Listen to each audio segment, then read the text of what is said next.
জড়িয়ে ধরে বসলো। বুকের ভেতর চাপা কষ্টগুলো প্রকাশ করতে পারছে না। আজ বাসায় কি হতে চলেছে সেসব ভেবে আটকে উঠছে বারবার। দীর্ঘ সময় পর তে জাঙ্কুকের পেটে মাথা রেখে আস্তে করে ডাকলো, এই যে। জাঙ্কুক নিরুত্তর। তে আবারও ডাকলো, এই যে শুনছেন। জাঙ্কুক এবারও নিরুত্তর। তে গলা খাকারি দিয়ে মায়াবী কণ্ঠে বলল, টেকুকির আব্বু। টেকুকির আম্মু বলো। তে উদাসীন কণ্ঠে বলল, আমার জন্য এত কিছু করলেন, অথচ একবারের জন্য আই লাভ ইউ বা ভালোবাসি বললেন না কেন? ভালোবাসি না বললে কি ভালোবাসা যায় না? দুজন দুজনের প্রতি অনুভূতি বুঝতে পারাটা কি ভালোবাসা নয়? দুজন দুজনকে পাগলের মতো ভালোবাসতে চাইলে ভালোবাসি শব্দটা কি বলতেই হবে? উত্তর খুঁজে পেল না। সত্যিই তো, একজন আরেকজনের অনুভূতি বুঝে পাশে থাকা, চাওয়া পাওয়ার মূল্যায়ন করা, দুজন দুজনকে সম্মান করা, এগুলো তো ভালোবাসার প্রতীক। মুখ ফুটে ভালোবাসি না বলেও বাবা মায়েরা মৃত্যু সন্তানদের নিঃস্বার্থভাবে ভালোবেসে যান। স্বামী স্ত্রী একে অপরের পরিপূরক হিসেবে সারা জীবন পাশে থাকেন। ভাই বোনের সম্পর্কেও কেউ কাউকে ভালোবাসে বলে না, অথচ কারো কোনো সমস্যা হলে সবার আগে ঝাঁপিয়ে পড়ে। তবে কেন ভালোবাসি বা আই লাভ ইউ শোনার এত প্রবণতা সবার মাঝে? প্রতিনিয়ত ভালোবাসি বললেই কি সত্যিকারের ভালোবাসার খোঁজ পাওয়া যায়? তে জাঙ্কুককে আরো শক্ত করে জড়িয়ে ধরলো। আর কিছু বলার বা শোনার ইচ্ছে নেই তের। বাসার কাছাকাছি আসতে বেশ কিছুটা সময় লেগেছে। বাসা থেকে কিছুটা দূরে বাইক থামিয়ে দুজনেই নামলো। পরপর কল দিল সুগাকে। সুগা অনেকক্ষণ অপেক্ষা করে কিছুক্ষণ হলো একটা কাজে গেছে, আসতে একটু সময় লাগবে। কয়েক ঘন্টা শাড়ি পরে হাঁটা চলা করায় শাড়ির যাচ্ছে তাই অবস্থা হয়ে গেছে। জাঙ্কুককে শাড়ির কুচি ঠিক করতে করতে বলল, একা যেতে পারবি নাকি সুগা আসা পর্যন্ত অপেক্ষা করবি? যেতে পারবো। শোন, কারোর সঙ্গে কোনো কথা বলার প্রয়োজন নেই, সোজা নিজের রুমে গিয়ে ফ্রেশ হয়ে রেস্ট নিবি। আচ্ছা, যাবো এখন। তে গোলাপগুলো হাতে নিয়ে বাসার উদ্দেশ্যে যাচ্ছে। জাঙ্কুক নিষ্পলক দৃষ্টিতে সেদিকে তাকিয়ে আছে। তে কিছু দূর যেতেই জাঙ্কুক উচ্চস্বরে ডাকলো, কিনতেই হোক। তে সহসা থমকে দাঁড়িয়ে পেছন ফিরলো। জাঙ্কুক পূর্বের ন্যায় আবারও বলল, জিয়ন জাঙ্কুকের মেসেজ হওয়ার প্রস্তুতি নিন, খুব শীঘ্রই আপনি আমার বেগম হচ্ছেন। তে অবাক লোচনে তাকিয়ে নিঃশব্দে হাসলো। হাত নেড়ে বিদায় দিয়ে সামনে ঘুরলো। এক পা বাড়াতেই জাঙ্কুক উদ্বিগ্ন কণ্ঠে আবারও বলল, আই লাভ ইউ তে, আই লাভ ইউ ইনফিনিটি। তে অতর্কিতে ঘুরে দাঁড়ালো। আশ্চর্য নয়নে তাকালো জাঙ্কুকের মুখের দিকে। আই লাভ ইউ শোনার অনুমাত্র ইচ্ছেও তের ছিল না। অনাকাঙ্ক্ষিত কথাটা শুনে নিজের আবেগ আটকে রাখতে পারলো না। এক ছুটে গিয়ে জড়িয়ে ধরলো জাঙ্কুককে। আহ্লাদি কণ্ঠে বলল, আই লাভ ইউ ইনফিনিটি। জাঙ্কুকের মুখটা তুলে কপাল বরাবর চুমু খেয়ে শান্ত কণ্ঠে বলল, ভালোবাসি ভালোবাসি ভালোবাসি, আর মৃত্যু ভালোবাসি তোকে। তের বিস্মিত আঁখি জল জাঙ্কুকের চোখে নিবদ্ধ। পাকা রাস্তা, কিছুটা দূরে থাকা ল্যাম্পপোস্টের আলো জাঙ্কুকের শ্যামলা চেহারায় পড়ছে। তিনি সেই মায়াময় অদলে তাকিয়ে থেকে আনমনেই বলে উঠল, আপনি এত কিউট কেন? জাঙ্কুক মৃদু হেসে বলল, এখন কি শাস্তি দেব? তে তৎক্ষণাৎ জাঙ্কুককে ছেড়ে কিছুটা সরে দাঁড়ালো।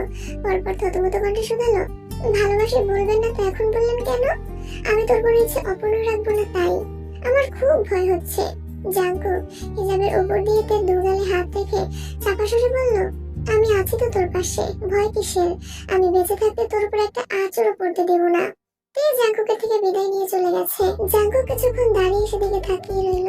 তের সামনে কিছু প্রকাশ করতে না পারলেও জাঙ্কুকের বুকের ভিতর ভয়ঙ্কর তোলপাড় চলছে। কি হবে বা হতে চলেছে সেসব ভেবেই গলা শুকিয়ে যাচ্ছে। মনে আতঙ্ক বাসা বেঁধেছে অনেক আগেই। তার উপর দুপুরে আব্বুর সাথে রাগারাগি করে অফিস থেকে বেরিয়েছে। সারাদিন আব্বুর ফোনটা পর্যন্ত রিসিভ করেনি। তুই বাসায় ঢুকে গেছে। জাঙ্কুক পকেট থেকে ফোন বের করতে দেখলো কিম নামজনের কল আসতেছে। জাঙ্কুক এবার দীর্ঘ নিঃশ্বাস ছেড়ে কলটা রিসিভ করলো। জাঙ্কুক কিছু বলার আগেই কিম নামজন উদ্বিগ্ন কণ্ঠে বললেন, জাঙ্কুক তুমি কি শুধরাবে না? কলের পর কল দিতে দিতে ক্লান্ত হয়ে যাচ্ছে, অথচ তোমার কোনো খবর নেই। এত কিসের রাগ তোমার? বলুন।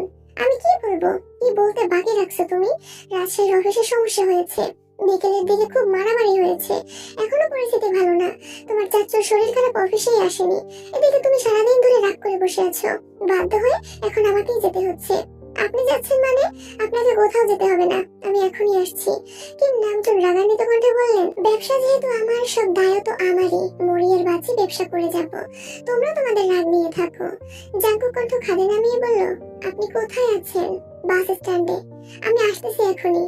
আসতে হবে না, আসতেছি আমি। এদিকে তে শাড়ির আঁচলের নিচে ফুল আর আংটি পরিহিত হাত লুকিয়ে বাসায় ঢুকলো। রান্নাঘরে জিন আর রোয়া কাজ করছেন, আর কেউ নেই। এই সুযোগে তে দ্রুত চলে যাচ্ছে। জিন আকস্মাত থেকে ডেকে বললেন, শাড়ি পরে কোথায় গিয়েছিলি তুই? এত রাত করে বাসায় আসছিস কেন? ঘুরতে গিয়েছিলাম। তে আর কোনো কথা না বলে দ্রুত নিজের রুমে চলে গেল। একদম শাওয়ার শেষ করে বিছানায় শুয়েছে। জিমিনের কথা মনে হতেই সঙ্গে সঙ্গে জিমিনকে কল দিল। আজকের সব ঘটনা একে একে বলছে। জাঙ্কুক দ্রুত বাস স্ট্যান্ডে পৌঁছালো। তিন নামজন ব্যাগ নিয়ে বেঞ্চে বসে বসে চা খাচ্ছেন। জাঙ্কুক সামনে গিয়ে ঠান্ডা কণ্ঠে বলল, আব্বু আপনি বাসায় যান, আমি যাচ্ছি। এভাবে কিভাবে যাবে? বিকেল থেকে অনবরত কল দিচ্ছি তোমাকে, বিকুইন এমনকি সোবিনকে দিয়েও কল দিয়ালাম, আর তুমি কি করলে? কল রিসিভ করার প্রয়োজন মনে করলে না। এখন এসে বলছো তুমি যাবা? মজা করছো? সরি আব্বু, আর এমন হবে না। তিন নামজন রাগান্বিত কণ্ঠে হুঙ্কার দিলেন, এখন সরি বলতে হবে না, যাও রাগ করে গাল ফুলিয়ে বসে থাকো, প্রয়োজনে 7 দিন বসে থাকো, আমি চলে যাচ্ছি, তোমাকে আর কেউ বিরক্ত করবে না। সরি আব্বু, আর এমন করবো না, রিয়েলি সরি, এই আমি কান ধরছি। তিন নামজন চায়ের কাপ রেখে বসা থেকে উঠে দাঁড়িয়ে জাঙ্কুকের হাত আটকে বললেন, কানে ধরতে হবে না, বাবা মায়ের কাছে সন্তানের হাজারটা ভুলও কিছুই না। জাঙ্কুক মলিন হেসে বলল, রাজশাহী আমি যাচ্ছি, আপনার এই শরীর নিয়ে এত দূর যেতে হবে না। তুমি তো জামা কাপড় পর্যন্ত নিয়ে আসোনি, কিভাবে যাবে? 2-1টা জামা কাপড় কিনে নিব, সমস্যা নেই। তোমার বাইক কি করবা? সুগা এসে বাইক আর আপনাকে নিয়ে যাবে, কোনো সমস্যা নেই, আমি ওকে কল দিচ্ছি। ঠিক আছে যাও, কিন্তু আজকের ঘটনার মতো যদি ওখানেও কারোর সাথে রাগারাগি করেছো আর আমার কানে সেই খবর আসছে, তাহলে তুমি কানে ধরেও মাপ পাবে না, এই আমি বলে দিলাম। জাঙ্কুক ঘে কণ্ঠে বলল, কারোর সঙ্গে রাগারাগি করবো না, কিন্তু আমি ফেরার পর আপনার সাথে আলাদাভাবে কথা বলতে চাই। হ্যাঁ, কি বলবো এখনই বলো। এখন না, রাজশাহী থেকে এসে বলবো। আচ্ছা তোমার ইচ্ছে, ওখানে যদি বেশি সমস্যা হয় তাহলে জানিও, সোবিনের শরীর ভালো হলে ওকে পাঠাবো। আচ্ছা, বাস ছাড়ার সময় হয়ে যাচ্ছে। জাঙ্কুক টিকিট নিয়ে বাসে উঠে বসেছে। সুগা এসেছে অনেকক্ষণ পর। জাঙ্কুক রাজশাহী যাচ্ছে দেখে সুগা থম মেরে দাঁড়িয়ে আছে। বরাবর সামনে মুখ ফুটে কিছু বলতেও পারছে না। কিছুক্ষণের মধ্যে বাস ছেড়ে দিয়েছে। তিন নামজন সুগার দিকে তাকিয়ে গম্ভীর কণ্ঠে বলল, চলো এখন। জি। জাঙ্কুকের বাস ছাড়ার কিছুক্ষণ পরে জাঙ্কুক থেকে কল দিল। জিমিনের কল কেটে জাঙ্কুকের কল রিসিভ করে চিন্তিত স্বরে জানতে চাইল, কোথায় আপনি আর কখন আসবেন? আমাকে ইমার্জেন্সি কাজে রাজশাহী যেতে হচ্ছে, বাস অলরেডি ছেড়ে দিয়েছে। তোকে যা বলি একটু শোন, হাতের আংটিটা খুলে কোথাও লুকিয়ে রেখে দে, আমি আসলে আবার পরিয়ে দেব। আর এই 2-3 দিন খুব বেশি সাবধানে থাকবি, প্রয়োজনে সারাদিন ঘুমাস, তবু বাসার কারো মুখোমুখি হোস না। বাসায় কোনো মেহমান আসলে বা তোকে দেখার নাম করে কেউ আসলে ভুলেও সামনে যাস না। আর অবশ্যই আমাকে জানাবি, সামান্য কোনো বিষয়েও বাড়াবাড়ি করতে যাস না, সামান্য কোনো কারণে তোর গায়ে যেন কোনো আঁচড় না পড়ে। যেভাবে রেখে গেলাম 3 দিন পর যেন সেভাবেই পাই। একটা কথা মনে রাখিস, তোর কিছু হলে আমি সত্যি মরে যাব। আমি তোকে নিজের থেকেও বেশি ভালোবাসি। ঢাকার রাজশাহী মহাসড়কে প্রদীপ্ত সড়কবাতির অতিশয় আলোর ভিড়েও জাগক অন্তর্জ্ঞানীয় মনে উদ্দীপ্ত চাঁদের পানে চেয়ে আছে। অদৃষ্ট অভিশঙ্কায় জাগকের ভ্রুযুগল কুচকে আছে, চেহারার লাবণ্য ফিকে হয়ে গেছে। আকাশের উজ্জ্বল চাঁদে আর মনে নিজের চাঁদকে খুঁজছে। হৃদয়ের মণিকোঠায় সঙ্গোপনে আত্মাতায় রাখা প্রিয়তমাকে মনের কথা জানিয়ে এখন নিজেই কুণ্ঠিত হচ্ছে। মেয়েকে আংটি খুলে রাখতে বলেছে ঠিকই, কিন্তু তে যে আংটি খুলে রাখার মেয়ে না, এটাও জাগকের অজানা নয়। গত বছরের দেয়া ডায়মন্ড রিংটা প্রথম আঙুল থেকে খুলতেই চাইতো না তে। নিয়ঞ্জন, রোয়ারা কয়েকজন জিজ্ঞেস করেছেন এটা কিসের রিং, কে দিয়েছে, ডায়মন্ড কিনা। জাগক আর সুগা বহু কষ্টে ওই সিচুয়েশন সামলেছিল। তখন অনেক মেয়েকে বুঝিয়ে আংটিটা খুলতে সক্ষম হয়েছিল ঠিকই, তবে এবার আর সে সামর্থ্য নেই। এর মনে এখন আর কোনো দ্বিধা নেই, নেই কোনো আতঙ্ক। অথচ জাগকের পরিশ্রান্ত মস্তিষ্কের আতঙ্ক ক্রমে বেড়েই চলেছে। ভেবেছিল আজ বাসায় কথা বলে যা হোক সিদ্ধান্ত নিয়ে নেবে, কিন্তু পরিস্থিতি যে তার অনুকূলেই ছিল না। জাগকের এখন সবচেয়ে বড় ভয় সিফাত নামক ছেলেটাকে নিয়ে। নিজের গ্রামের ছেলে বলে কি নামজন তাকে একটু বেশি প্রায়োরিটি দিচ্ছেন। তার ছোটখাটো ভুল, খারাপ দৃষ্টি, বাজে আচরণ কোনো কিছুই যেন চোখে পড়ে না ওনার। নির্ঘুম রাত কাটিয়ে ভোরের আলো ফুটতেই জাগক রাজশাহী পৌঁছেছে। কিছুক্ষণ রেস্ট নিয়ে 9টার পর থেকে কল দিতে দিতে রেডি হতে লাগলো। এরপর দুবার কল করেছে কিন্তু রিসিভ হয়নি। এদিকে জাঙ্কুক এসেছে শুনে অফিস থেকে বারবার কল আসছে। জাঙ্কুক তাড়াহুড়োয় অফিসে চলে গেছে। সুগা সকাল সকাল উঠে ফ্রেশ হয়ে স্পারস ড্রিম হাউসের উদ্দেশ্যে রওনা দিয়েছে। গতকাল জাঙ্কুকরা যা কিছু অগোছালো রেখে আসছিল সব গুছাতে হবে, বাসা পরিষ্কার করাতে হবে। তাছাড়া বাসার কিছু কাজও বাকি ছিল, সেগুলোও করাতে হবে। কাজ শেষ করতে করতে কমপক্ষে 12টা থেকে 1টা বেজে যাবে। এদিকে জিমিন ক্লাসে একা একা ঝিমাচ্ছে। বইয়োরা কেউই আজ ক্লাসে আসেনি, তাই খুব বোরিং লাগছে। সোহানদের সাথে কথা বলতে ইচ্ছে করছে না। ক্লাস শেষে সবার আগে বের হয়ে কিছু দূর এগোতেই একটা ছেলেকে দেখলো। পেছন থেকে দেখতে অবিকল সুগার মতো। জিমিন আনমনে হেসে এগিয়ে গেল সেদিকে। পরশুদিন রাতে প্রায় 3টা পর্যন্ত সুগার সাথে কথা হয়েছিল জিমিনের। পুরোটা সময় প্রিয়া জাঙ্কুককে নিয়েই কথা হয়েছিল। ওদের কথা শেষ করে সুগা যেই জিমিনকে নিজের কথা বলতে যাবে ততক্ষণে জিমিন অর্ধ ঘুমে তলিয়ে গেছে। সুগা দু একবার মৃদুস্বরে ডেকেছে। জিমিন ঘুমের ঘরে শুধু হু হু করেছিল। তারপর জিমিন আর কিছুই মনে নেই তার। গতকাল সারা দিনে একবার সুগার সাথে কথা হয়েছিল, সেটাও তের ব্যাপারে। তেকে সবকিছু বলে দিয়েছে কিনা সেটাই শুধু জিজ্ঞেস করেছিল। জিমিন হ্যাঁ বলায় সুগার আগে সরে বলেছিল, আমি শুধু তোমায় জানিয়েছি আর তুমি না বুঝে সেটা বনুকে বলে দিলা। সকালে উঠে আমাকে একবার জিজ্ঞেস করতে পারতে। যেই কল কেটেছিল এখন অবধি সুগার কোনো কল বা মেসেজ আসেনি। জিমিন ভিতরে ভিতরে কষ্ট পেলেও সেটা প্রকাশ করতে পারছে না। সুগাকে কল দেওয়ার সাহসই হচ্ছে না তার। জিমিন ছেলেটার কাছাকাছি গিয়ে পেছন থেকে ডাকলো, শুনছেন? ছেলেটা পেছন ঘুরতে জিমিন রীতিমতো বিষম খেয়ে উঠেছে। ছেলেটা মলিন হেসে বলল, জি বলুন। জিমিন কাশতে কাশতে বলে উঠল, সরি ভাই, সরি, আমি অন্য কেউ ভেবেছিলাম। সেই ছেলেটার পাশ থেকে আরেকটা ছেলে একটু রাগে স্বরে জিজ্ঞেস করলো, কোন ইয়ার, কোন ডিপার্টমেন্ট? বড় ভাইদের ডেকে আবার সরি বলছো? জিমিন ঠান্ডা কণ্ঠে বলল, বোটানি সেকেন্ড ইয়ার। কোথাও কি লেখা আছে বড় ভাইদের ডাকা যাবে না? আমি অন্য একজন ভেবে ডেকেছিলাম, যেহেতু উনি সে না তাই সরি বলেছি। ইচ্ছাকৃত ভাই ডেকে সরি বলতে আসিনি। মুখে মুখে কথা বলছো আবার, এজন্যই বলি মেয়ে মানুষ আসলেই ভেজাল। আজব মানুষ তো। জিমিন যেই ছেলেকে ডেকেছিল ওই ছেলে এবার দুজনকে থামিয়ে জিমিনকে উদ্দেশ্য করে বলল, সরি, ওর কথায় কিছু মনে করো না আপু। বেচারার 3 দিন হলো ব্রেকআপ হয়েছে, সেই কষ্টে এমন করতেছে। জিমিন মুখ ফসকে বলে ফেললো, ঠিকই আছে, মেয়েদের সাথে এমন আচরণ করলে ব্রেকআপ হবেই। দুজনই কপাল কুঁচকে রাগে রাগে ভাব নিয়ে জিমিনের দিকে তাকিয়ে আছে। জিমিনের মনের কথা মুখ ফসকে বেরিয়ে গেছে এটা বুঝতে কিছুটা সময় লাগলো। সঙ্গে সঙ্গে জিমিন মুখ চেপে পালালো। সোহায়ুন আর লি জাংসুক এগিয়ে এসে চিন্তিত স্বরে জানতে চাইলো, এভাবে ছুটছিস কেন, আর ছেলেগুলোই বা কে? জিমিন নিজের কপাল চাপড়াতে চাপড়াতে থতমত কণ্ঠে বলল, আমি ভাবছিলাম অনিটা আবার কে? আমার ননদের একমাত্র ভাই। দুজনেই মেকি স্বরে একসঙ্গে বলে উঠল, ও। জিমিন রাগী স্বরে বলল, ফাজলামো করিস না। সোহায়ুন হেসে জিজ্ঞেস করলো, সুগা ভাইকে মিস করছিস? জিমিন এপাশ ওপাশ মাথা নাড়লো, মুখে কিছুই বলল না। লি জাংসুক স্বাভাবিক কণ্ঠে বলল, মিস করছিস না বলেই তো চোখের সামনে শুধু ভাইয়াকেই দেখিস। আমার মনে হয়েছিল উনি। প্যারা নিও না ভিটু, ভাইয়া আসতেছে। উনি আসবে সত্যি?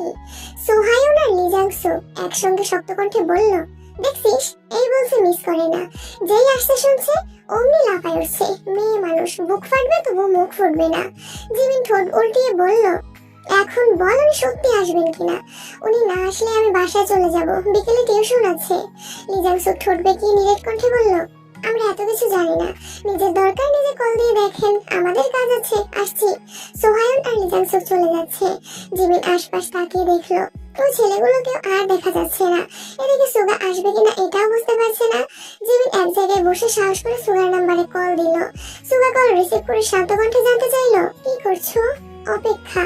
আরেকটু অপেক্ষা করুন, রাস্তায় আছি। জিমিন নিঃশব্দে হেসে কল কেটে দিয়েছে। প্রায় 30 মিনিট হয়ে গেছে জিমিন অপেক্ষা করছে। বারবার ফোন বের করছে কিন্তু কল দিতে পারছে না। আকস্মাৎ আগে দেখা হওয়া দুইটা ছেলের মধ্যে এক ছেলে হাতে জবা ফুল নিয়ে এসে জিমিনের সামনে ধরলো। জিমিন কপাল কুঁচকে বলল, আমাকে ফুল দিচ্ছেন কেন?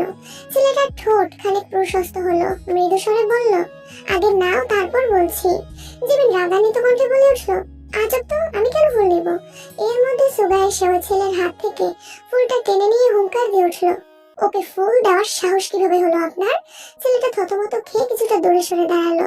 জিমিন নিভু নিভু চোখে সুগাকে দেখছে। সুগার রাগান্বিত চেহারার পানে তাকানো যাচ্ছে না। জিমিন বারবার পল্লব ঝাপটে ঘন ঘন শ্বাস ফেলছে। সুগার মতো দেখতে ছেলেটা কোথা থেকে দৌড়ে এসে বলল, সরি ভাইয়া, কিছু মনে করবে না প্লিজ। আসলে কিছুক্ষণ আগেই আপু আমার বন্ধুকে বদদোয়া দিয়েছিল। আপুর বদদোয়ায় উল্টো ফলে গেছে। এই খুশিতে ও ফুল দিতে আসছে। সুগা কণ্ঠস্বর 3 গুণ ভারী করে জানতে চাইল, কিসের বদদোয়া? ছেলেটা এবার ধীর কণ্ঠে বলল, আপু বলেছিল আমার আচরণের জন্য আমার ব্রেকআপ হবেই। আপু কথাটা বলেছে 1 ঘন্টাও হয়নি, তার মধ্যে আমার গার্লফ্রেন্ড নিজে এসে আমার সাথে কথা বলেছে। গত 3 দিনে যে মেয়ে আমার দিকে তাকিয়েও দেখেনি, সে আজ নিজেই চলে আসছে। সেই খুশিতে আপুকে ধন্যবাদ দিতে আসছি। ওই যে আমার গার্লফ্রেন্ড দাঁড়িয়ে আছে। সুগা অর্ধেক নষ্ট হওয়া ফুলটা ছেলেটার হাতে দিয়ে কটমট করে বলল, ফুল দিতে মন চাইলে নিজের গার্লফ্রেন্ডকে দিন, অন্য কাউকে দিতে আসবেন না। সুগা জিমিনের হাতটা শক্ত করে ধরে গম্ভীর কণ্ঠে বলল, চলো। জিমিন অনিমেষ আঁখিতে একবার সুগাকে দেখছে, আবার নিজের হাতের দিকে তাকাচ্ছে। বাইকের সামনে গিয়ে থেমে জিমিনের হাত ছেড়ে গুরুতর কণ্ঠে বলল, ভার্সিটি থেকে এসব করতে আসো? মানুষকে ব্রেকআপ নিয়ে বদদোয়া দাও? না, উনি বাড়াবাড়ি করছিলেন তাই। সুগা অগ্নিদৃষ্টিতে সেদিকে তাকিয়ে চেঁচিয়ে উঠল, কি করেছে তোমার সাথে? জিমি তড়িৎ বেগে বলে উঠল, না না, ওইরকম কিছু না। উনি মেয়েদের নিয়ে আজে বাজে কথা বলছিল, তাই রাগ উঠে গিয়েছিল। সুগা তীক্ষ্ণ দৃষ্টিতে তাকিয়ে প্রশ্ন করলো, তোমার রাগও হয়? না, আমার আবার কিসের রাগ? রাগ তো সব আপনাদের। আপনার বোনের রাগ দেখতে দেখতে এত বড় হয়েছি, তার মনের মতো কিছু না হলেই ফুস করে ওঠে। ইদানিং আপনাদের দেখছি। সুগা গলা খাকারি দিয়ে মোলায়েম কণ্ঠে বলল, তুমি যেমন ভাবছো আসলে তেমন না। আমি আসলে খুব ভদ্র ছেলে। কথাটা বলেই সুগা মৃদু হাসলো। জিমিন ভ্রু উঁচিয়ে ওষ্ঠ বেঁকিয়ে নিজ কণ্ঠে বলল, ও আচ্ছা, তাই নাকি? আমি তো জানতামই না। জিমিনের ভাবভঙ্গি দেখে সুগা উদাসীন কণ্ঠে বলল, তুমি তো আমার সম্পর্কে কিছুই জানো না, আর জানতে চাও না। জিমিন বিপুল চোখে তাকিয়ে পরপর জিজ্ঞেস করলো, এই কোথায়? এই যে দেখেছো, আমি বুঝাতে চাই অ, আর তুমি বুঝছো ক। সুগা অন্যদিকে তাকিয়ে গম্ভীর কণ্ঠে বলল, আমি শুধু শুধু এতটা পথ পেরিয়ে এসেছি। আসলেই আপনি না আসলে কি সুন্দর জবা ফুলটা এখন আমার হাতে থাকতো। সুগা কপাল কুঁচকে বাইক থেকে বসে রাগান্বিত কণ্ঠে বলল, বসো। কেন? বসতে বলেছি। জিমি চুপচাপ উঠে বসলো। সুগার কাঁধে হাত রাখতে গিয়েও লজ্জায় হাত রাখতে পারলো না। সুগা নীরবে সেই দৃশ্য দেখে মুচকি হাসলো। জনশূন্য একটা রোডে এসে বাইক থামালো। জিমিনকে দাঁড় করিয়ে সুগা একটা গলিতে ঢুকলো। 5 মিনিটের মধ্যে জবা গাছের ডাল সমেত অনেকগুলো লাল টকটকে জবা ফুল নিয়ে হাজির হলো। জিমিন বিপুল চোখে তাকিয়ে আছে, নিরুদ্বেগ সেই চাহনি। এই চোখের ভাষা বোঝার সাধ্য কারণে এভাবে তাকানোতে জিমিনের থুতনিতেও ভাঁজ হয়ে আছে। সুগা গভীর নেত্রে জিমিনের দিকে তাকিয়ে বরাবরের মতো ভারী কণ্ঠে বলল, এই নাও তোমার জবা ফুল। জিমিনের দৃষ্টি তখনও সুগার চোখের দিকে। জিমিন ভ্রু কুঁচকে বলল, আমি কি আপনার কাছে ফুল চেয়েছি? চাওনি, কিন্তু মানুষের থেকে নিতে পারোনি বলে আফসোস তো ঠিকই করেছিলে। আমি তখন মজা করেছিলাম। এমন মজা কখনো করো না যেটা অপর মানুষের হৃদয়ে আঘাত করে। সুগার হঠাৎ পরিবর্তন দেখে জিমিন সূক্ষ্মনেত্রে তাকিয়ে রইল। নিজেই হাত বাড়িয়ে ডালগুলো হাতে নিল। পরপর বাইকে বসে বরাবরের মতো সুপরিচিত জায়গায় এসে বসলো। সুগার সাথে একা বের হলে সুগার সবসময় এখানে নিয়ে আসে। দুজন মুখোমুখি বসা, কার মুখে কোনো শব্দ নেই। জিমিন শান্ত কণ্ঠে শুধালো, আপনি কি রেগে আছেন? না, মিথ্যা কথা বললে আপনাকে খুব সুন্দর লাগে। ও, তার মানে এমনিতে ভালো লাগে না? জিমিন ঢোক গেলে কথা কাটানোর জন্য উষ্ণ স্বরে জিজ্ঞেস করলো, তে কোথায়? বাসায়। কি করে? ঘুমাচ্ছে বোধহয়। জাগুক ভাই কোথায়? রাজশাহী। জিমিন আটকে উঠে জিজ্ঞেস করলো, রাজশাহী কেন? অফিসে কিছু সমস্যা হয়েছে, তাই যেতে হয়েছে। একটা কথা জিজ্ঞেস করি? করো। জাগুক ভাই থেকে কবে বিয়ে করবেন? সুগা উত্তর না দিয়ে চোখ নামিয়ে নিল। জিমিন পরপর আবার প্রশ্ন করলো, কি হলো বলুন? সুগা পকেট থেকে ফোন বের করে ধীর কণ্ঠে বলল, ভাইয়া কল দিচ্ছে, ওয়েট। সুগা কল রিসিভ করে শান্ত কণ্ঠে বলল, হ্যাঁ ভাইয়া বলো। কোথায় আছিস? জিমিনের সাথে দেখা করতে আসছিলাম। তোর বোন কোথায়? ভার্সিটিতে আসেনি? না। কি করে ও? সারাদিনে কতগুলো কল দিলাম, রিসিভ করার নাম নেই, নেটে পর্যন্ত আসছে না। ঘুমাচ্ছে বোধহয়। তুমি বলো, বরাবর যে ঝগড়ার কথা বলেছিল সেটা কি মিটছে? দেখ, কিসের ঝগড়া? 2 স্টেপে ঝগড়া লেগেছে, তাও আবার ফুটবল খেলা নিয়ে।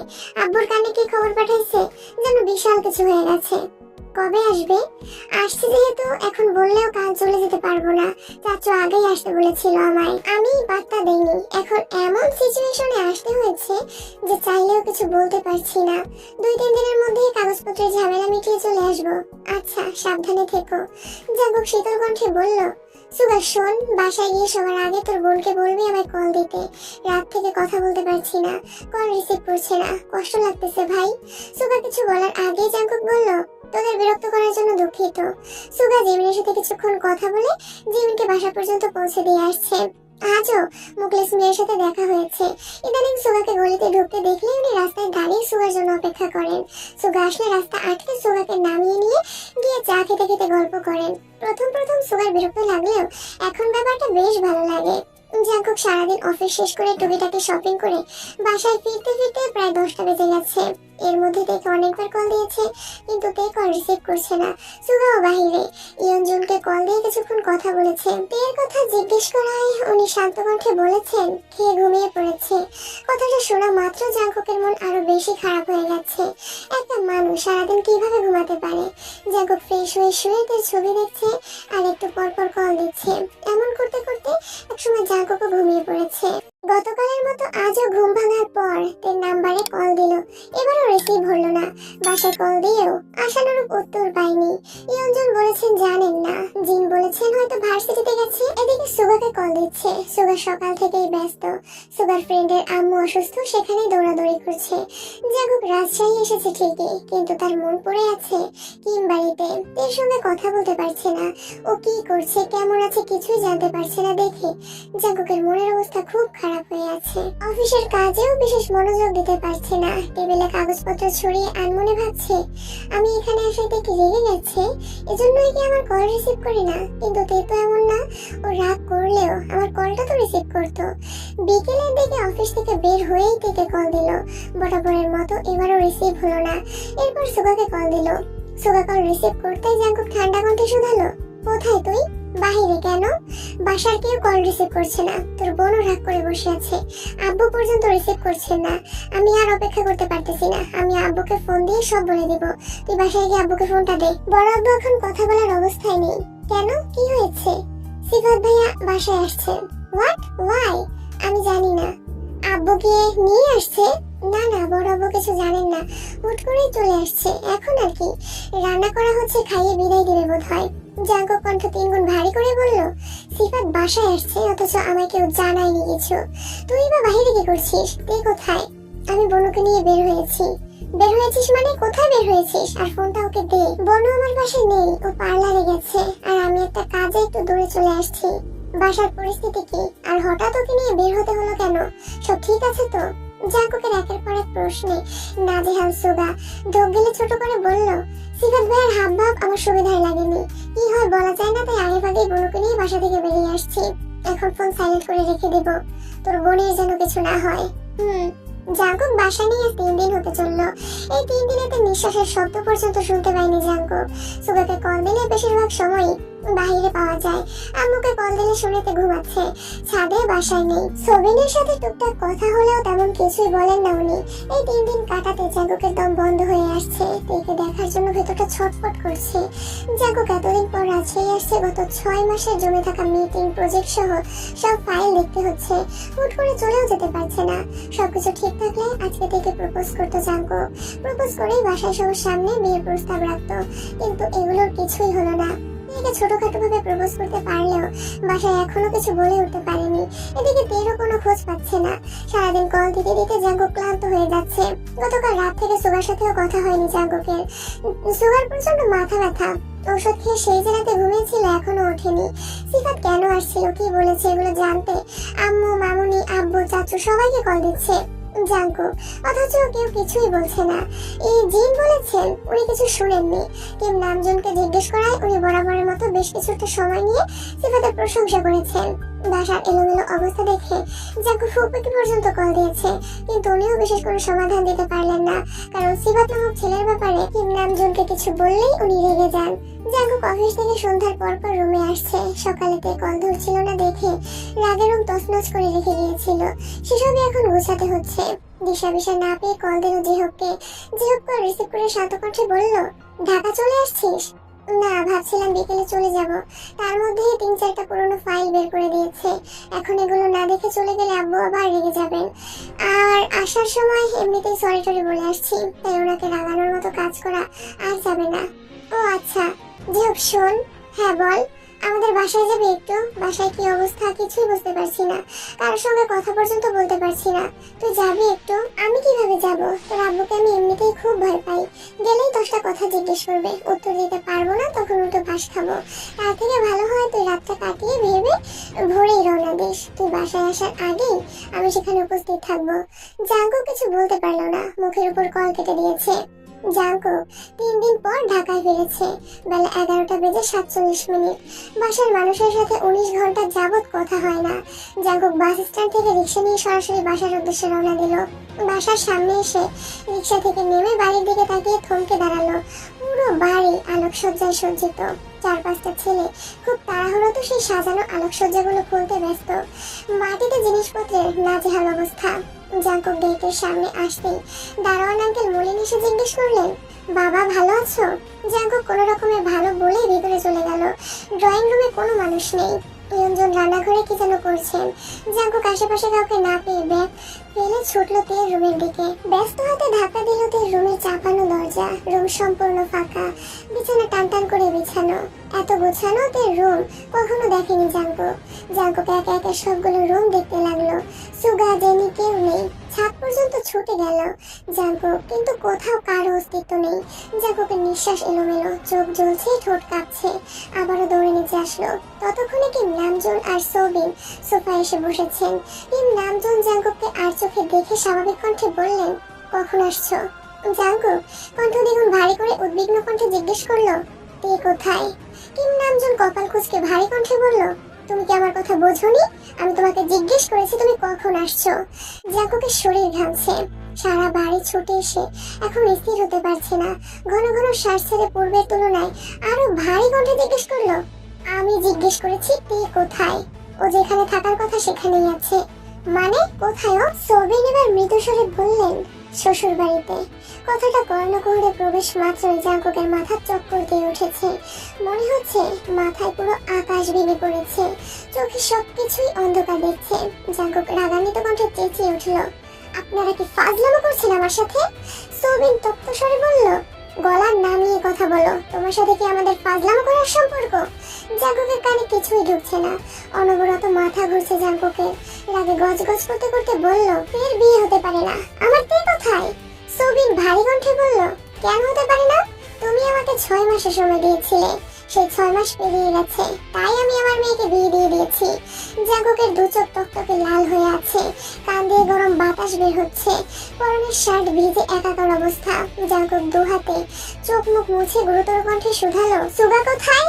এর সঙ্গে গেছে। জাঙ্কুক দুর্বোধ্য দৃষ্টিতে নামজুন আর সোবিনকে দেখছে। ওনাদের স্বাভাবিক মুখভঙ্গি দেখে জাঙ্কুকের কৃষ্ণলাল চোখ দুটো আগ্নেয়গিরির লাভার ন্যায় রক্তবর্ণ ধারণ করেছে।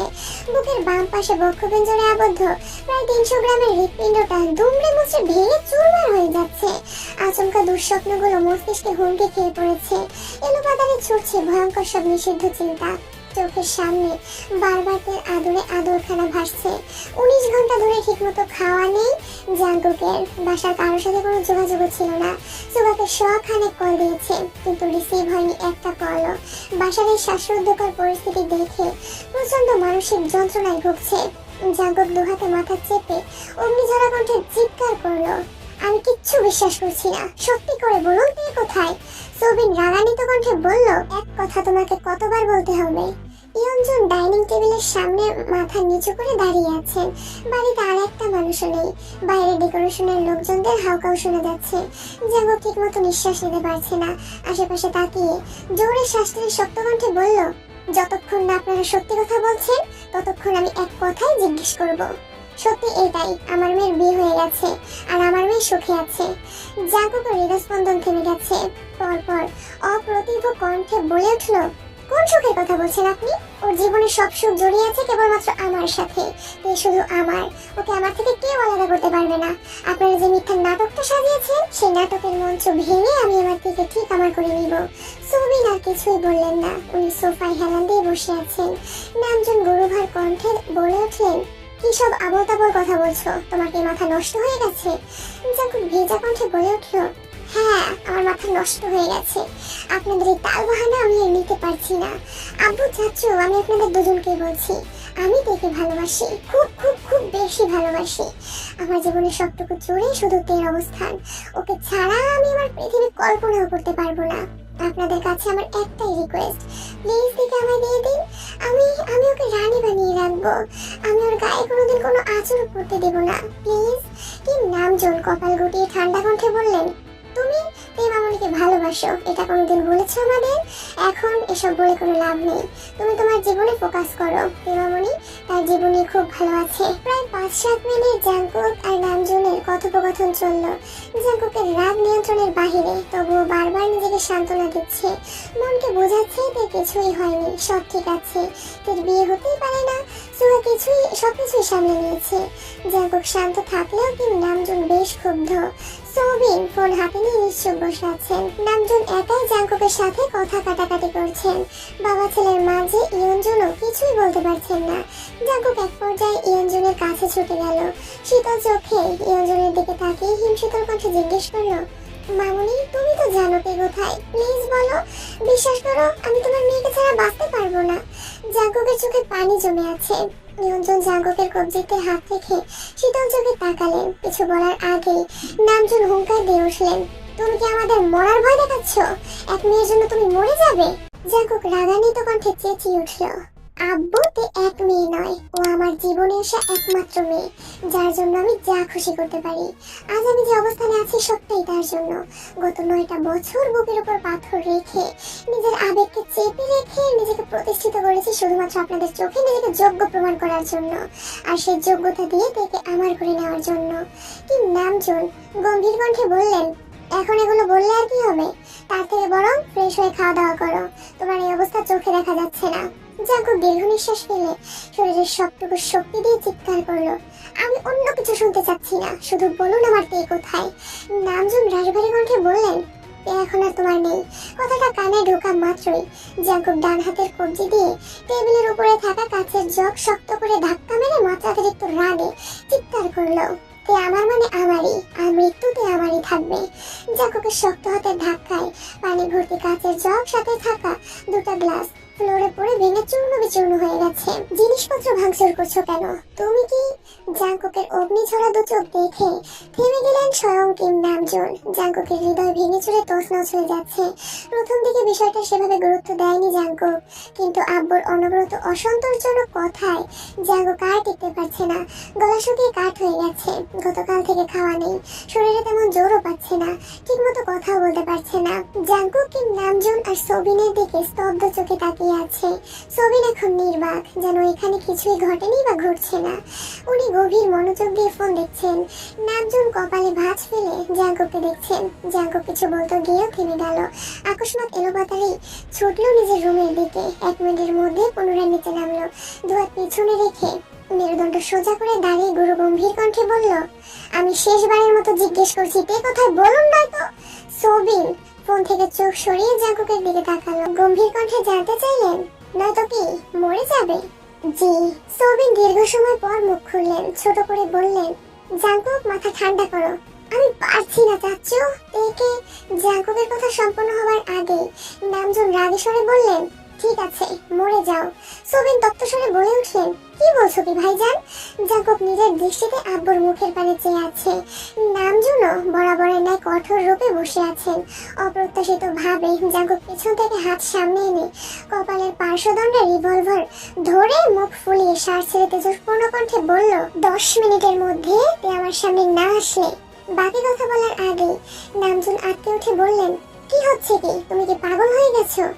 জাঙ্কুকের হাতে রিভলভার দেখে নামজন, সোবিন আর ইয়নজন একসঙ্গে কেঁপে উঠলেন। সবার চোখে আতঙ্ক।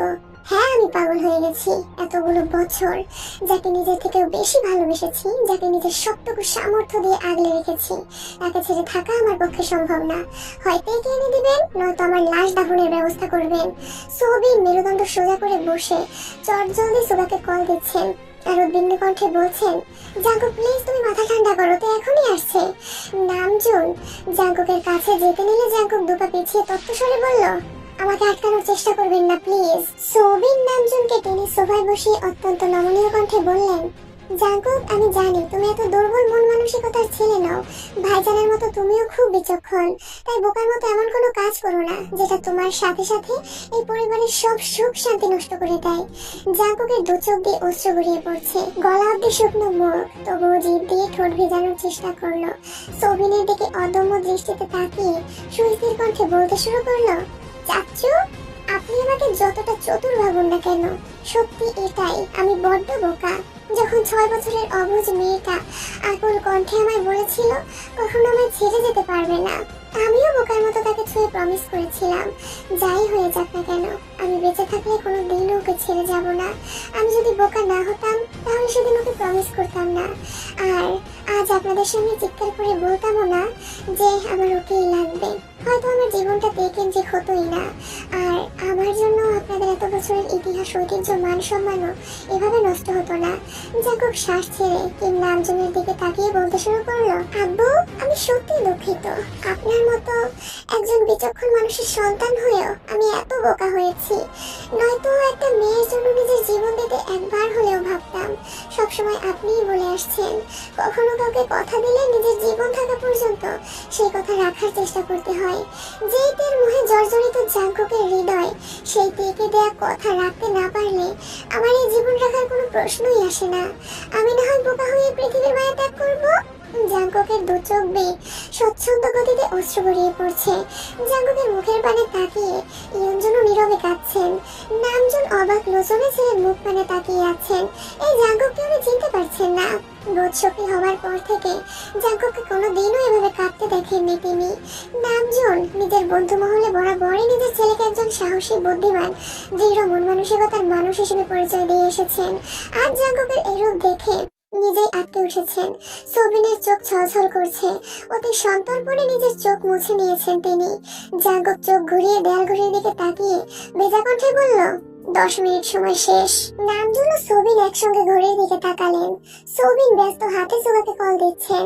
নামজন জাঙ্কুকে বোঝাতে ব্যস্ত। জাঙ্কুক ঘড়ির দিকে তাকিয়ে শক্ত কণ্ঠে বলল, আমি 1 থেকে 3 পর্যন্ত গুনবো, এর মধ্যে তে আমার চোখের সামনে না আসলে 1। সোবিন উদ্বিগ্ন কণ্ঠে বললেন, ওরা চলে আসছে, প্লিজ থামো। 2। সোবিন আর্তনাদ করছেন। আকস্মাৎ কিম নামজনের নজর মেইন গেটের দিকে পড়ে। মেইন গেট থেকে কিছুটা ভেতরে তিনি স্তব্ধ হয়ে দাঁড়িয়ে আছে। প্রশস্ত আঁখিতে উদ্বেগ স্পষ্ট, ঘন ঘন শ্বাস ফেলছে। এসেছে আরো কয়েক সেকেন্ড আগে। জাঙ্কুকের মাথায় রিভলভার দেখে বক্ষপিঞ্জরে আবদ্ধ হৃৎপিণ্ডটা প্রচন্ড বেগে ধপধপ করে কাঁপছিল। কয়েক সেকেন্ডেই মস্তিষ্ক একের পর এক ঘটনা ঘুরপাক খাচ্ছিল।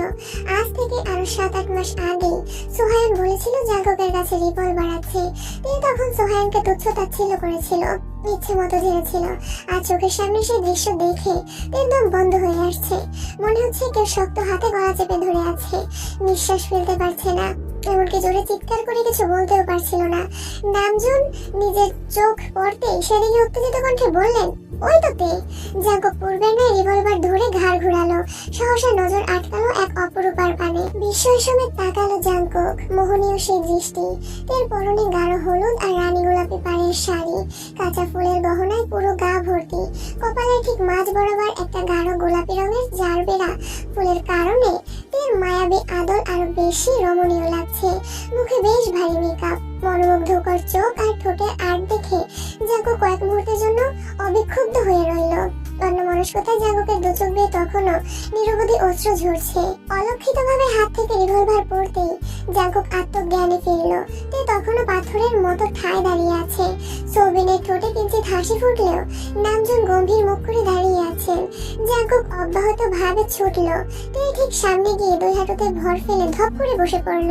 আকস্মাৎ তের পেট বরাবর বলিষ্ঠ হাতে ঝাপটে ধরে উচ্চস্বরে কান্না শুরু করলো। জাঙ্কুকের নিরন্তর কান্না দেখে তে অসহায় দৃষ্টিতে তাকিয়ে আছে। পরপর আব্বু, বড় আব্বু আর ঘাড় ঘুরিয়ে আম্মুর পানে তাকালো।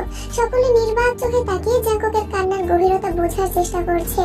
এর ভেতরে চলমান তোলপাড় সামলে নিজেকে শান্ত করে চোখ নামিয়ে জাঙ্কুকের পানে তাকিয়ে মোলায়েম হাতে জাঙ্কুকের মাথা জড়িয়ে ধরলো।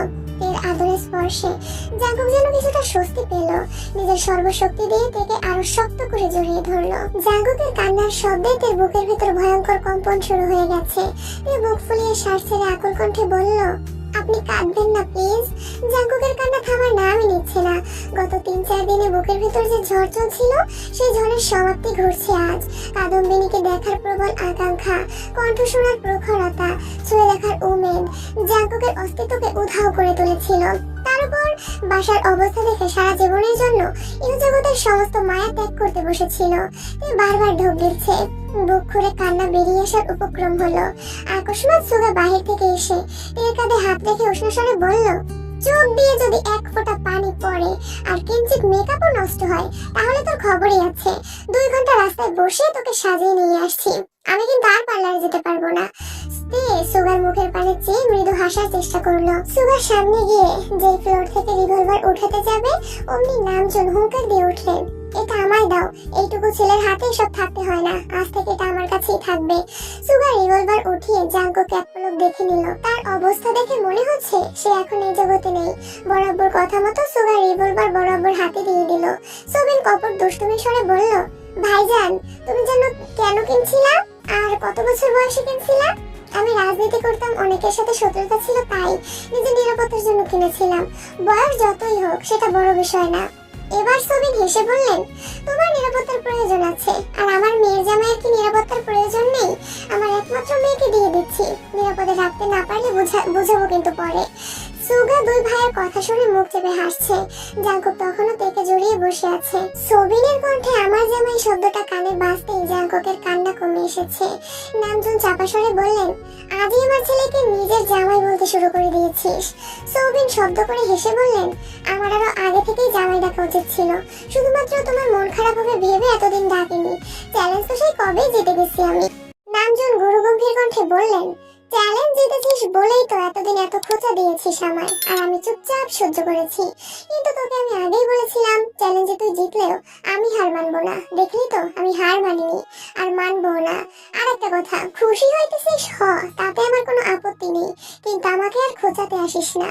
দোয়া কর যেন তোর জিত হারে পরিণত না হয়। নামজন পুনরায় গিয়ে সোফায় বসলেন। সোবিন পেছন পেছন যেতে যেতে শুধালেন, তুমি কি বলতেছো ভাইজান, বুঝিয়ে বলো।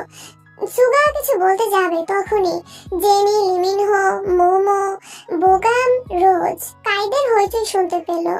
রোয়া, তেহি আর বেখুইন একসঙ্গে বাসায় ঢোকেন। বেখুইন প্রথমে ঢুকে জাঙ্কুককে আর তেকে দেখেই গলা খাকারে দিয়ে বললেন, জাঙ্কুক, আশেপাশে ছোট ভাই বোনেরা আছে। জেনিদের হই হুল্লোড় শব্দ কানে ঢুকতেই জাঙ্কুক তেকে ছেড়ে সোজা হয়ে দাঁড়ালো। রোজ, বোগাম, কাই মিটিমিটি হাসছে। তারাও যে দেখেছে চোখ মুখের ইশারায় সেটাই বোঝাচ্ছে।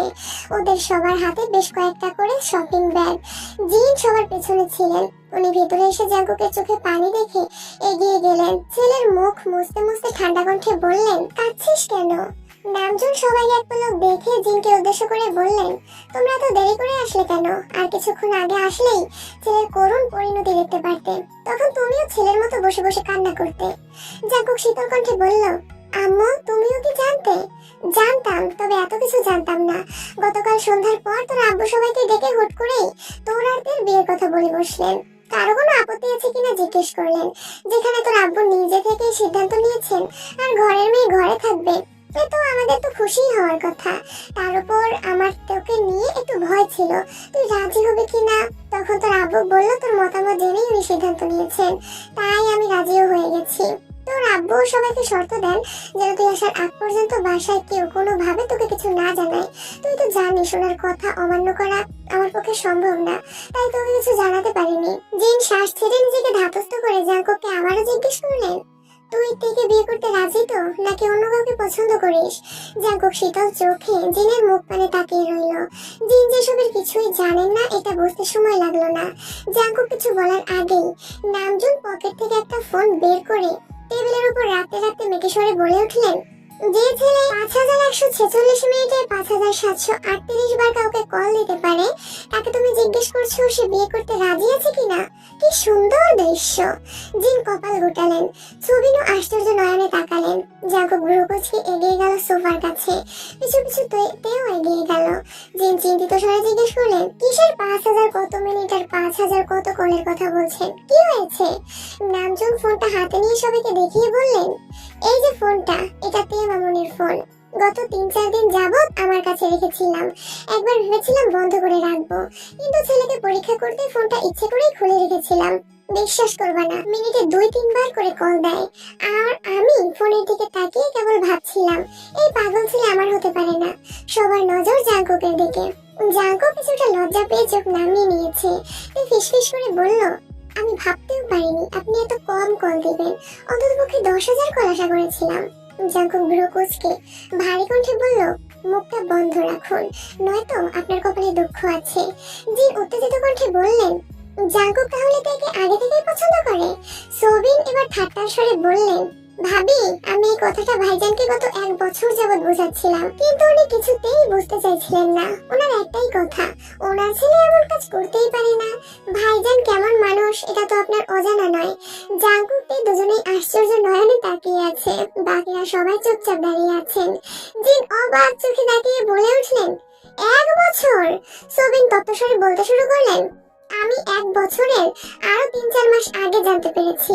আমার এক বন্ধু একদিন আমাকে জাঙ্কুক আর তের একটা ছবি পাঠিয়েছিল। সে জাঙ্কুককে চিনতে পারেনি। তেকে এক ছেলের সাথে দেখে আমাকে জানানোর জন্য ছবিটা পাঠিয়েছিল। ছবিটা দেখে আমার অবশ্য এরকম কিছু মনে হয়নি, কিন্তু তের বাবা যেহেতু, তাই মনে একটু সন্দেহ ঢুকেছিল। যেখানে জাঙ্কুক বাসায় তের সাথে ঠিক মতো কথা বলে না, যতটুকু বলে সেটাও বড় ভাইয়ের মতো ফর্মাল কথাবার্তা। যেখানে আড়ালে সে আমার মেয়েকে নিয়ে ঘুরে বেড়াচ্ছে, সেই থেকে আমি পর্যবেক্ষণ শুরু করলাম। জাঙ্কুকের হালচাল বুঝতে বেশি সময় লাগলো না। তে জেনে দুজনের প্রতি জাঙ্কুক যথেষ্ট পজিটিভ, কিন্তু তের প্রতি একটু বেশি। সারা দুনিয়ার খবরেও তার বিশেষ মনোযোগ নেই, কিন্তু তের বিষয়ে কথা ওঠেই যে অমনি সে মনোযোগী শ্রোতা হয়ে যায়। আজ পর্যন্ত জাঙ্কুক হাতে গোনা 2-1 দিন থেকে বাসা থেকে বাইকে নিয়ে বেরিয়েছে, অথচ সে প্রায় তেকে নিয়ে শহর ঘুরে। 2-1 বার আমি নিজের চোখে দেখেছি। তাদের রাস্তায় দেখে আমি বাসায় এসে তাদের জন্য অপেক্ষা করতাম, কিন্তু তে আসলেও সাথে জাঙ্কুক থাকতো না। আমার বন্ধু, ছোট ভাই, বড় ভাই যারা আমার মেয়েকে চিনে তাদের সাথে দেখা হলেই বলতো, তোর মেয়েকে এখানে দেখেছি, ওখানে দেখেছি, সাথে তোর ভাইপো ছিল। ভাইজানকে বলায় উনি বিষয়টা পাত্তাই দেননি, উল্টো আমায় যা খুশি বলেছেন। ওইরকম শক্ত প্রমাণ ছিল না বলে আমিও অনেকদিন ভাইজানকে কিছু বলতে যাইনি। হঠাৎ একদিন আমি অফিস থেকে ফিরছিলাম, সন্ধ্যার পর হয়ে গেছিল। দেখলাম আমাদের বাসা থেকে কিছুটা দূরে তে জাঙ্কুকের বাইক থেকে নামছে। আমি আনমনে সেখানে দাঁড়িয়ে পড়লাম। সামনেই বাসা, এখানে নামার কারণ খুঁজে পেলাম না, তবুও তাকিয়ে রইলাম। তে বাসার গেট পর্যন্ত ঢুকতেই জাঙ্কুক বাইক স্টার্ট দিয়ে চলে গেছে। আমাকে দেখেছে কিনা জানি না, কিন্তু সেদিন আমি আমার সন্দেহের সত্যি প্রমাণ পেয়ে গিয়েছিলাম। বাধ্য হয়ে ভাইজানকে বিস্তারিত ঘটনা খুলে বললাম, কিন্তু উনি পূর্বের ন্যায় একই আচরণ করলেন। ওনার চোখে ওনার ছেলে নিষ্পাপ। ওনার একটাই কথা, জাঙ্কুক এমন ছেলেই না। নামজুন এবার ঠান্ডা কণ্ঠে বলতে শুরু করলেন, কিন্তু আমি ভুল ছিলাম। আমি জাঙ্কুককে চিনতে বা বুঝতে ভুল করেছিলাম। জাঙ্কুকের এত বছর বয়সে আমি কোনোদিনও কোনো বিষয়ে তাকে নিষেধাজ্ঞা দেইনি। রাজনীতি করতে নিষেধ করেছিলাম, কিন্তু সেটা আমার নিষেধাজ্ঞা ছিল না। আমি জাঙ্কুককে সবটা বুঝিয়ে বলেছিলাম, তারপর সে নিজেই ছেড়ে দিয়েছিল। দেশের বাইরে গেছে তার ইচ্ছায়, দেশে আসছে তার ইচ্ছায়। বাইক কেনা, বিজনেস স্টার্ট করা, ব্যাংক থেকে টাকা তোলা, এছাড়াও বাকি যা কিছু করেছে তার কোনো কিছুতেই আমি জাঙ্কুককে নিষেধাজ্ঞা দেইনি। আমি শুধু কারণ জানতে চেয়েছি। কোনো কিছু করতে বারণ করলেও কেন বারণ করি সবসময় সেটাই বোঝাতে চাইতাম। হঠাৎ কোনো কারণে রাত দেখালেও অফিসে বসে চা খেতে খেতে ছেলেকে ঠান্ডা মাথায় সব বুঝিয়ে বলতাম। এগুলো তোমরা জানো না? জানো না। ছেলেদের বয়স 20 বা 25 বা তার উপরে গেলেই বাবা ছেলের সম্পর্কে বিশাল ফাটল ধরে যায়। সেই ফাটলের কেন হয় তা আমার জানা নেই। আমাদের সম্পর্কে আমি সেই ফাটলটা ধরাতে চাইনি। আমি সবসময় একজন দায়িত্বশীল, নিষ্ঠাবান আর ভালো বাবা হবার চেষ্টা করতাম। আমি নিজের নীতি নৈতিকতায় যতই কঠোর থাকি না কেন, জাঙ্কুকের জন্য সবসময় নিজের বেস্টটাই করেছি। আমার ছেলে আমাকে তার বন্ধু ভাববে, তার মনের কথা বলবে, কাউকে ভালো লাগার কথা আমাকে জানাবে। আমি কি সেটা আশা করতে পারি না? জাঙ্কুকের যখন যা প্রয়োজন ছিল সে নির্দ্বিধায় চেয়েছে, তাহলে তিনি কেন চাইতে পারলো না? আমার ছেলের ভালোবাসার কথা অন্য কারো মুখে কেন শুনতে হলো আমায়? আমার বারবার মনে হতো জাঙ্কুক থেকে পছন্দ করলে নির্দ্বিধায় আমাকে বলবে। আমি আমার জায়গায় কনফিডেন্ট ছিলাম। ওটাই কি আমার ভুল ছিল? তেহি জিন ইয়ন আপনজন সবাই নিশ্চুপ। তে মাথা নিচু করে দাঁড়িয়ে আছে। জাঙ্কুক কণ্ঠ দ্বিগুণ ভারী করে বলতে শুরু করলো, সরি আব্বু, আপনি আপনার জায়গাতে ঠিক থাকলেও আমার মনে ভয় ছিল। একটা সময় পর্যন্ত আপনি সত্যিই আমার ভালো বন্ধুর মতো ছিলেন। কখনো কিছু চাইতে গেলে বা বলতে গেলে দ্বিধাবোধ করিনি। এমনকি আম্মুর সাথেও এত কথা শেয়ার করিনি যত কথা আপনার সাথে শেয়ার করেছি। কিন্তু ধীরে ধীরে বড় হচ্ছিলাম, আর না চাইতেও দূরত্ব বেড়ে যাচ্ছিল। ছোটখাটো কোনো বিষয় নিয়েও আপনাদের অতিরিক্ত বাড়াবাড়িটা মনে প্রতিনিয়ত দাগ কাটছিল। আপনাদের ব্যবসা, সমাজ আর পরিবারের মান সম্মান আপনাদের কাছে এটাই গুরুত্বপূর্ণ ছিল যে বাড়ির সন্তানদের ঠিকই মূল্যায়ন দিতে ভুলে যাচ্ছিলেন। আশেপাশের মানুষ কি বললো, সমাজ আপনাদের কতটা মূল্যায়ন করলো, কোথায় আপনাদের স্ট্যাটাস ভালো, সেসব নিয়ে এতটাই ব্যস্ত হয়ে পড়েছিলেন যে বাসায় কোন ছেলেটার মন খারাপ, কোন মেয়েটার মন খারাপ, ঠিক কি কারণে মন খারাপ সেটা জিজ্ঞেস করার প্রয়োজন মনে করতেন না। ধীরে ধীরে দূরত্ব বাড়লো, মনের টান কমলো। তবুও বলবো, আপনি সত্যিই একজন দায়িত্বশীল বাবা ছিলেন এবং আছেন। আমার পড়াশোনা চলাকালীন সময়ে আপনি সব ব্যস্ততার মাঝেও প্রতিদিন আমায় কল দিয়েছেন, খোঁজ নিয়েছেন। আপনার আশেপাশে মানুষের ভিড় থাকলেও আমার কলটা রিসিভ করে বারবার বাবার দায়িত্ব পালন করেছেন। আপনি বাবা হিসেবে বেস্ট ছিলেন এবং আছেন এবং থাকবেন। কিন্তু ওই যে বললাম বন্ধুর মতো, ওই বন্ধুর মতো সম্পর্কটা হারিয়ে ফেলেছিলাম। মন খুলে কিছু বলতে ভয় পেতাম, তবুও সাহস নিয়ে নিজেকে গোছাচ্ছিলাম। বাসায় ফিরে থেকে বিয়ের প্রস্তাব দেওয়ার জন্য যতটা সম্ভব মানসিক প্রস্তুতি নিচ্ছিলাম। হঠাৎ দেশে ফেরার 1 বছর আগে অনাকাঙ্ক্ষিত ভাবে ফুপ্পির সাথে আমার পরিচয় হলো। ফুপ্পির সম্পর্কে, এই বাসার নিয়ম নীতি সম্পর্কে বিস্তারিত জেনে আমি দিশা হারিয়ে ফেলেছিলাম। কি করব কিছুই বুঝতে পারছিলাম না। যেখানে একমাত্র বোনের ভালোবাসার সম্পর্ক মেনে না নিয়ে 27 বছর সম্পর্ক ছিন্ন রাখতে পারেন, সেখানে আমি কে? আপনার নিয়ম নীতি আর মান সম্মানের জন্য আপনি সব করতে পারেন। কে না জোর করে আমার থেকে আলাদা করে দেন, সেই ভয়ে বাসায় ফিরে তের কথা আপনাদের তো বলা দূর, তের সাথে ঠিক মতো কথা বলার সাহস পেতাম না। তের থেকে নিজেকে গুটিয়ে রাখতাম, ওর চোখে চোখ রাখতে পারতাম না। প্রতিনিয়ত ভয় হতো আপনাদের নিয়ম নীতির ভিড়ে এই বুঝে আমি ওকে হারিয়ে ফেলবো। কিম নামজন গম্ভীর কণ্ঠে বললেন, তার মানে তোমার ফুপ্পির সাথে তোমার আগে থেকেই পরিচয় ছিল? অবশ্য এটা আমি আগেই সন্দেহ করেছিলাম। যেহেতু তোমার বেস্ট ফ্রেন্ড তার বোনকে সুগার মাধ্যমে বাসায় এনেছিল, যেহেতুর বোনের বিয়ের খবর তোমার অজানা থাকার কথা না। আর সেখানে তার শ্বশুর শাশুড়ির সাথে পরিচিত হওয়াটাও অস্বাভাবিক কিছু না। কিন্তু তুমি সেসব ভেবে ভয় পেয়েছিলে, সেটা নিতান্তই তোমার ভুল ধারণা ছিল। তোমার ফুপ্পির ঘটনা আজ থেকে বহু বছর আগে। তখনকার পরিস্থিতি বর্তমানের মতো ছিল না। তখন সমাজ প্রেমের বিয়েকে এত সহজভাবে মেনে নিত না। কোনো বাড়ির মেয়ে পালিয়ে গেলে বা নিজের মতো বিয়ে করলে ওই এলাকায় সেই মেয়ের আর তার পরিবারের নামে দুর্নাম ছড়িয়ে পড়তো। সমাজের চোখে সেই পরিবার বিষাক্ত হয়ে যেত। বর্তমানে যুগ পাল্টে গেছে, প্রেমের সম্পর্ক মেনে নিতে পরিবার আর আগের মতো দ্বিধা করে না। বেকুইন শান্তস্বরে বললেন, সবই বুঝলাম, কিন্তু তোমরা যেহেতু সব জানতে আর মেনেই নিয়েছিলে, তাহলে এতদিন কেন কিছু বললে না? সুবিন ধীর কণ্ঠে বললেন, বললাম না আমি মানলেও ভাইজান মানতে